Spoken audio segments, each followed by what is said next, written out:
Today's Spotlight is brought to you in part by presenting sponsor, Busey Bank. Busey, your dream, our promise. Welcome to Spotlight. I'm your host, Jane Wernette, and today I'm joined by three local nonprofits, NAMI DuPage, the 4-H at the University of Illinois Extension, and the Mary Tutor.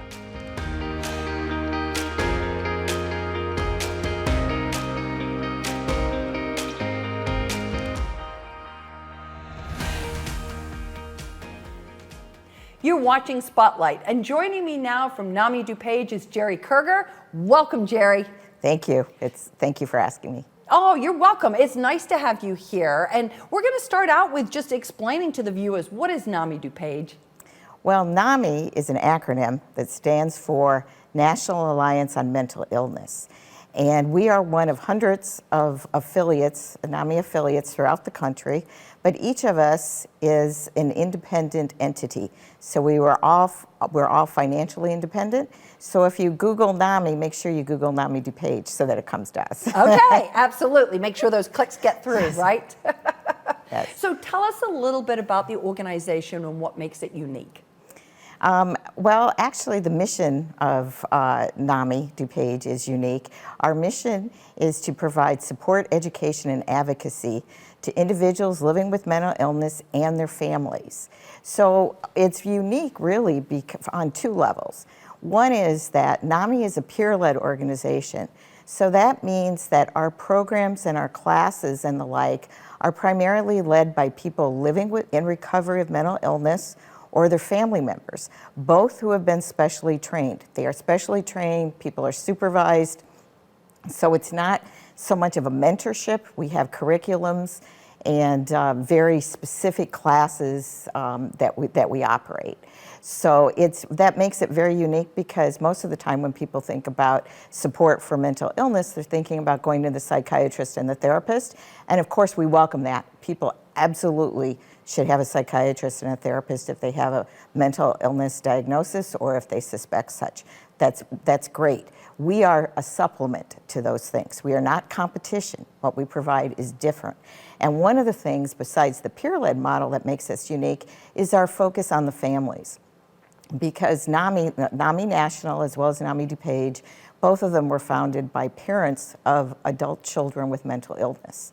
And so the focus, we know that if we can help families learn how to live successfully with their family member with mental illness, we are transforming the individual's life and that of the family. So we have classes, we have support groups, we have all kinds of functions that enable families to learn about mental illness and develop the skills and the knowledge that they need to have a successful relationship with their family member.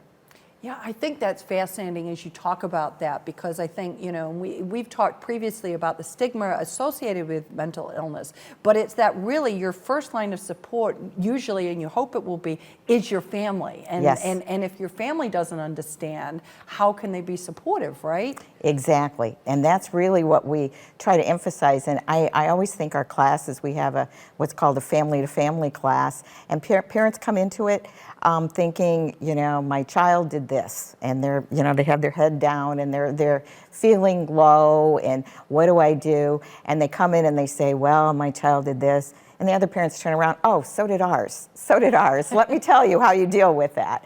And that camaraderie, that lived experience is something that you don't get elsewhere. And in mental illness, when you have a chronic condition, any chronic condition, you need a lot of support that's ongoing. So seeing a psychiatrist, which again, essential, but if you see a psychiatrist every 3 months, that's not that day-to-day support, that support groups and classes and just that camaraderie of people that you've met in them, that kind of support you need much more frequently than every 3 to 6 months. Yeah, well, and I like the fact that you're sort of talking about it come alongside, right? It's a partnership with professional help and then with your support groups. And what's interesting, and tell me a little bit more about maybe, what's the percentage, if you will, of those that are like family members versus those that are actually struggling with the mental illness? I'm fascinated. How is that working for you? Well, it's really good because a lot of times it'll be the family member that comes in first. Okay. And that will bring the individual in eventually. So, and sometimes we have individuals by themselves, and sometimes we have family members by themselves, and that come for whatever kind of support. Sometimes people have, pushed aside their families, and they may not be in the picture anymore. Okay. And so, if it's possible, we try to see where we may be able to help in that regard to get family members in so that they understand what that mental illness is about. And also, in living with people with mental illness, if you can understand their particular illness, and you can also understand, maybe there are signs and symptoms when things are starting to go awry, because that sometimes is the case where people are going along pretty well for a few months or a few years, medication maybe changes, and then they need additional assistance. So your support system is essential in recovery. Yeah, well, and I think that's interesting because it's maybe not even just seeing it in your person that you are there with or that you love, but you may see it in other people, other friends, other colleagues, other peers, right? Absolutely, and that's so important. We go out to the schools, actually. Last year, even during COVID, we saw 14,000 students in schools. Wow. Ordinarily, we see between 20 and 25,000 students. And what we do, there are some organizations that focus just on suicide. We focus on the broader picture of mental illness because we want to get people in the early stages of mental, to get people treatment so that they don't come to that point. And so we really do emphasize a lot of community education. Our school program that was developed at NAMI DuPage is now used at NAMIs all across the country. And so it's a wonderful program. It's an evidence-based program. And what makes it unique is that we have two presenters. One person comes in and talks about the signs and symptoms. The other person, and the kids don't know this at the beginning of the program, the other person comes in and says things like, they tell their story. So it might be something like, when I was your age, when I was a sophomore in high school, I began cutting, I began drinking, I started taking drugs. Or I just had terrible anxiety, I couldn't get out of bed, I was depressed. And when kids hear that motivates them because they see that there's hope on the other side, that there's a possibility for recovery. And the first time our program was ever presented more than a decade ago, a student came up afterwards and disclosed that he had plans to end his life. And we were able to get that student the help that he needed. So and it's not always the child that you think. Okay, yeah. So that's struggling. Well, that's part of that stigma, right? It exactly. can be very well hidden. Exactly. So by educating people, by doing programs, we love to go out into the community to businesses. We'll do programs at businesses, at churches, at schools. We want to educate people about the signs and symptoms and the resources. Where do you go? Okay, and that's a really big key for people. What do you do next? And so we really want to give people hope that there are resources out there for them. Okay. Tell me as we wrap up a little bit, Geri, about where you kind of see things going, because you've managed your way through COVID. I know that's been very challenging. Where do you see NAMI DuPage going? Well, the last year, a lot of people kind of were, in isolation, and that goes for a lot of agencies. But actually, we were sort of a hybrid model from the beginning because we never totally closed. We kept our living room open, our living room is an alternative to the emergency room. So we have a clinician there along with a peer, and people can come in and receive in-person services. And we were one of the few living rooms in Northern Illinois that actually remained open. Okay. So we have been on that hybrid model. We have expanded some of our programming because people are realizing now how important the peer model is, and that when people call and can't get an appointment with a psychiatrist for 3 to 6 months, where else can you go? What else can you do? We are not a substitute, and I want to make that really clear. We don't do therapy. We're not psychiatrists, but sometimes what people need is just someone to talk to, and NAMI DuPage is really good at that. Okay. And we do a wonderful job. When people call, they need resources, they need help. in looking for a psychiatrist or a therapist. We have resources for them to use, questions for them to ask. So we're a really good place to start. Yeah, you're not alone when you're with NAMI DuPage. That's exactly right. That's a motto of NAMI's. Yeah. You are not alone. Yeah, you're not alone, and I think that's always a starting place of not feeling like you're alone. It's a scary place out there by yourself. It is. Yeah. But NAMI DuPage serves typically about 20,000 people a year. So you definitely are not alone.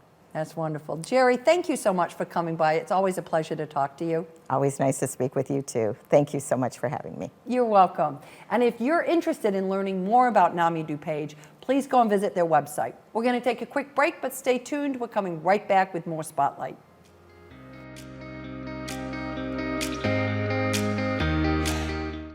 For more than 150 years, you've believed in Busey. Today, more than ever, we believe in you. To our healthcare workers, first responders, and local businesses, you're central to the communities we're proud to call home. Busey's grateful to partner with you and your families through life's ups and downs, today and for generations to come. Because as neighbors helping neighbors, we're in this together. Busey, grateful to serve the communities we call home. Stay in the know at home or on the go with NCTV 17 News Update. This quick recap of everything happening in and around town will be delivered straight to your email inbox for free. Sign up today.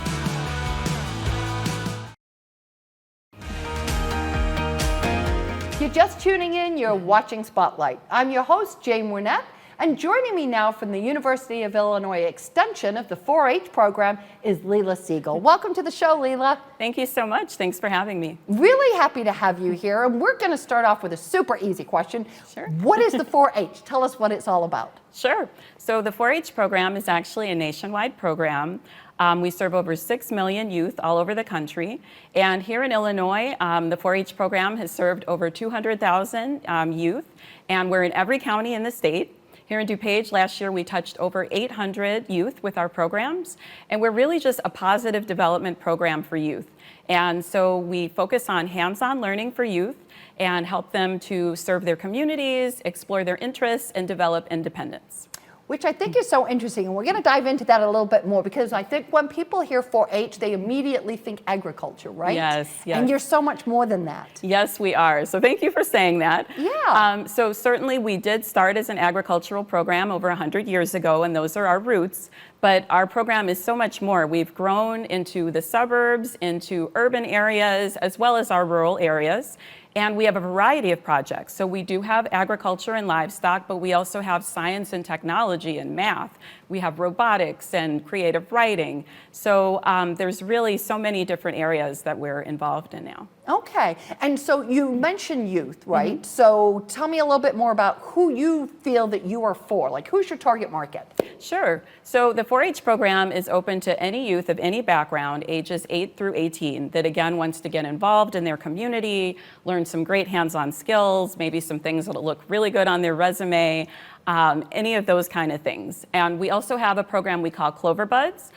Clover Buds are for our 5 to 7-year-olds, and it's kind of like our junior 4-H program. Okay, so you get started nice and early, and then you can graduate up. Yes, yes. Leila, give us a little bit of an example of some of the things that kids could do. Like, how do they get their hands in there? Sure. So I think one of the strengths of our program is that we have so many different project areas, which I think is awesome, all the different varieties. So again, like I said, we do have our typical livestock programs. We do here in DuPage County have youth who, raise chickens or have rabbits. We have creative writing, science and technology. So again, there's just a wide variety of different activities. And I think what's nice is that there's something basically for every interest area. So no matter what you're interested in, you're going to find something in 4-H for you. Okay. Yes. And so just, it comes to me, I'm a kid that I think, gosh, I really would like to be down on the farm, but I'm living, not in the farm. Sure. How do I get engaged in the agriculture piece if that's something that I'm interested in? I mean, do kids travel for some of this stuff, or is it really just in their own community? So we do have a variety of ways that our youth can participate in 4-H. And again, I think that's one of our strengths. We have one-time workshops. We have activities they can do at home. We do have community clubs where they will explore their different project areas and area of interest. And then we have special interest clubs. We call them spin clubs, where they can explore a topic where a bunch of youth together will explore an interest area. So for instance, here in DuPage, we have a beekeeping spin club. So they can learn about beekeeping together. So yeah, it just depends. They can travel. If they're willing to travel a couple communities over, maybe they can participate in one of our special interest clubs. We also do have 2 clubs here in Naperville. We also have some in surrounding suburbs. So again, there's a variety of ways to get involved. Yeah, lots of ways to participate. Yes. What are your 2 clubs that you have here in Naperville? So we have one that's called 4-HRS, and then we have 4-H Science Ambassadors. Okay. So those are older 4-Hers, our teenagers, that actually get trained on some of our hands-on science activities, and they help teach activities to some of our younger 4-H members. So it's a great leadership opportunity. Yeah, and I think that's so important, right, for young people. It's a good, whether that's going to be your passion for life, having that opportunity to learn some leadership skills, very important, right? Yes, I would agree. And we've heard even from parents that they love that young people can explore a variety of interests early, so by the time they get to college, they're not changing their major 5 times because they already know what they're interested in and they've narrowed down those interests. Yeah, and I think, well, and it's an expensive proposition if you're starting to try to do that, right? But I think it's also, there's that whole saying about kids that, they can only be what they can imagine. So if they don't get to try lots of things, how can they imagine being that, right? Yes, and that's why we really emphasize the hands-on learning. We want them to learn about it, but also really get involved and do these different things. Okay. Yes. What's coming new to our area? So we have 2 big things that we're very excited about. So one is we're going to have a unit-wide. So DuPage is actually part of a unit with Kane and Kendall counties. Okay. We have a unit-wide Clover Buds Club that we're going to be launching this fall, probably either late October or early November. Okay. And it will be virtual, and it'll have hands-on programming that 5 to 7-year-olds can do in a variety of different areas at home with their parents. So look for that to be something that we're doing. Clover Buds.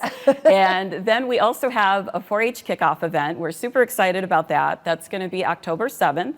It'll be at the DuPage County Fairgrounds from 5 to 7 p.m. And it'll be a great opportunity for anyone who wants to learn more about our program to come see some of our project areas, meet some of our staff, some of our leaders, volunteers, get to try out some of the different hands-on activities. So it's really a great place to learn more about our program. And that, again, that'll be October 7th. 5 to 7 at the DuPage County Fairgrounds. Okay, is that a place that you do a lot of stuff, Leela? Well, a lot of our 4-H youth actually during the school year work on their projects, and then in the summer they actually show their projects at the county fair. So the county fair is kind of a big culminating event for us. Okay. So we do work closely with the fair and the fairgrounds for that and some other events. Okay, all right. And so if I wanted to learn a little bit more, you've got Clover Buds, you've got a lot. You really have so much more, and I think for our viewers probably really broaden the horizon of how they think about 4-H. Yes. How do we go about getting involved? How do we find out to participate? Sure. So we actually have different ways that 4-H can participate. We direct them usually to our website. Okay. And that's go.illinois.edu/info4hdkk. Okay, wow, that was impressive right there. Thank you. And so on our website, they can look at all those different projects. They can, again, download some 4-H at home activities. But we really encourage them to fill out an interest form that we have. That lets us know a little bit about them, what they're interested in, where they live, so we can match them up with just the right fit for them. So that's what we encourage people to do, is check out our website. Okay, so yeah, so it sounds like you're doing a little bit of custom sorting there to, it's Yes. very overwhelming sometimes when you have lots of options, but it sounds like you're trying to help match those up a little bit. We do try. If people have like a very specific interest area, and if they don't, then, that's what it's for, to just explore and see what you like. So. Wonderful. Leila, thank you so much for coming by. We really appreciate it. Oh, thank you so much for having me. Absolutely. And if you would like to learn more about the University of Illinois Extension 4-H program, please go and visit their website. We're going to take a quick break, but stay tuned. We're coming right back with more Spotlight.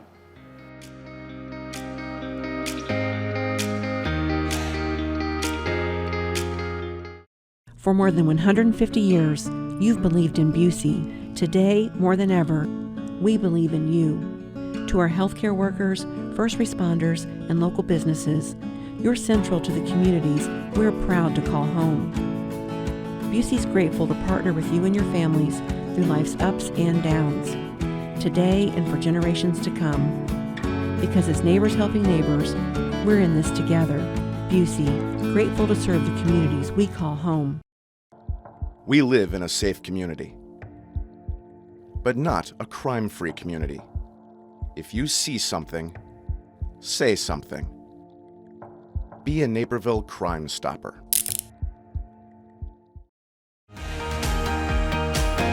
Welcome back to Spotlight. And joining me now from the Mary Tutor is Ella Shu. Ella, welcome to the show. Thank you so much for having me. Super glad to have you. Now, you're a senior at Naperville North, right? Yes, that's correct. Okay. Tell me a little bit about the Mary Tutor.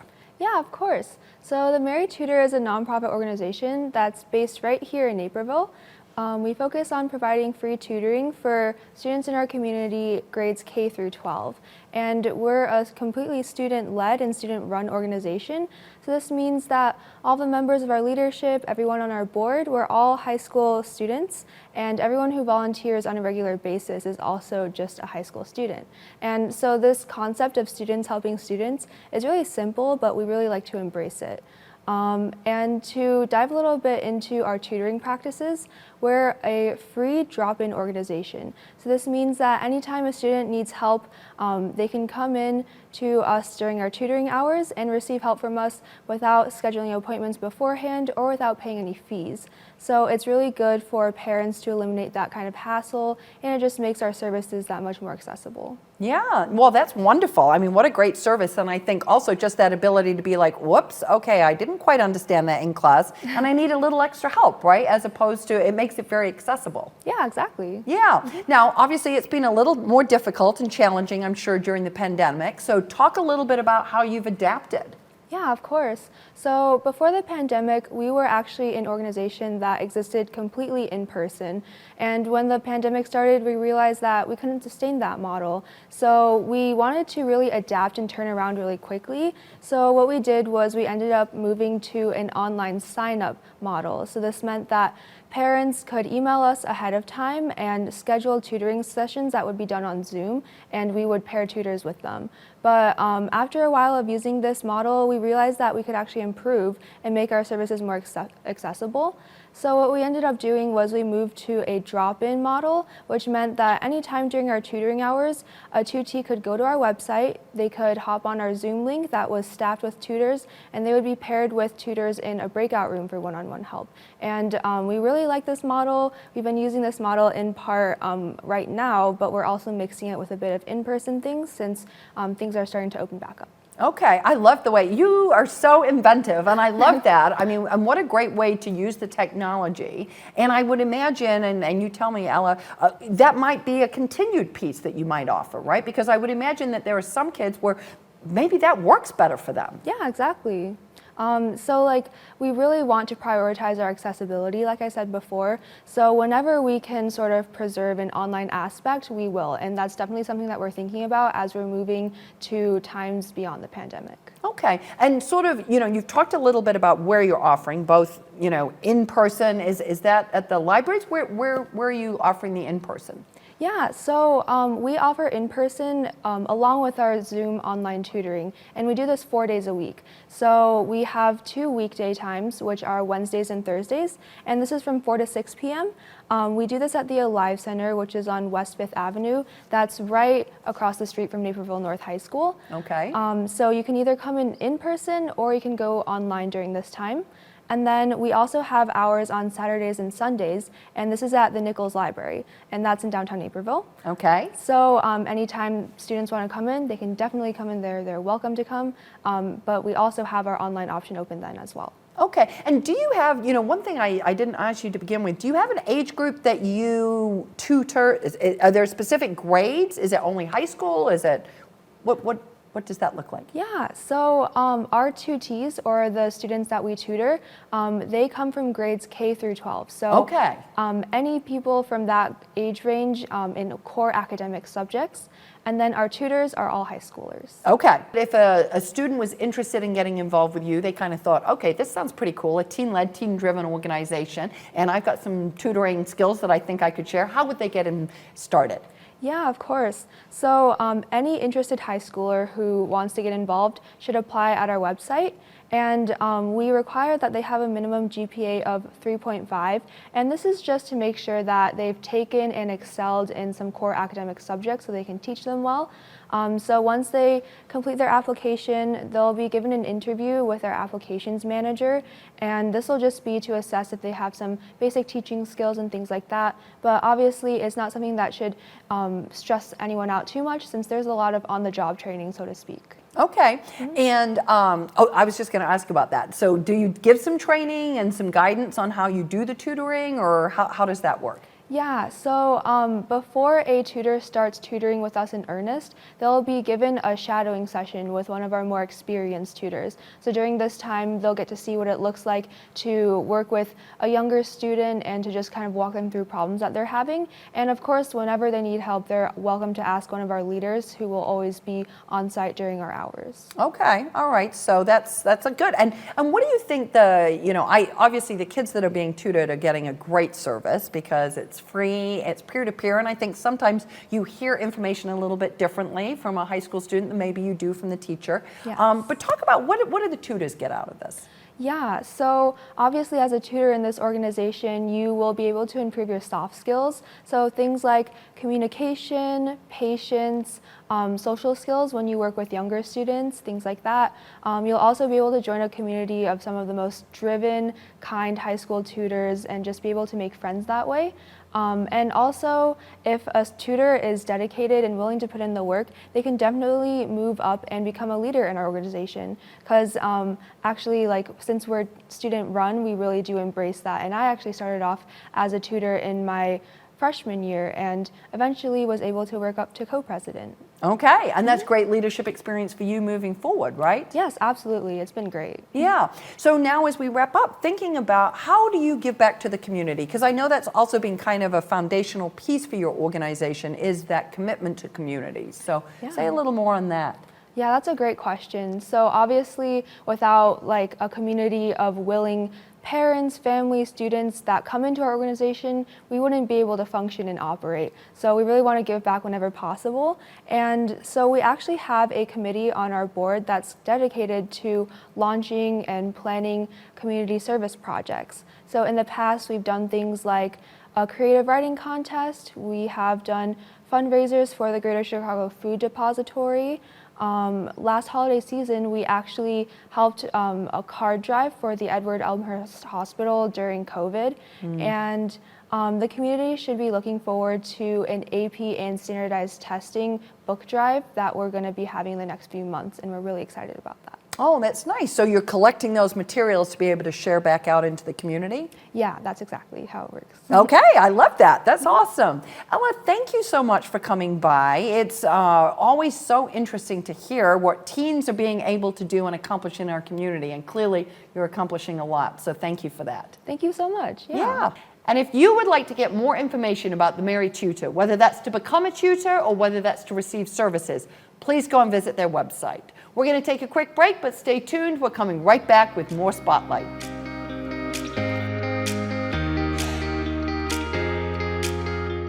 I'd like to thank all of my guests for joining us on Spotlight, and our friends at UC Bank for their generous sponsorship of today's show. To learn more about the organizations we talked to today, please visit our website at nctv17.com. And to stay informed about what's happening in our community, sign up to receive our daily free update and like and follow us on Facebook. For Spotlight, I'm Jane Wernette. Thank you for watching. Today's Spotlight is brought to you in part by presenting sponsor, Busey Bank. Busey, your dream, our promise.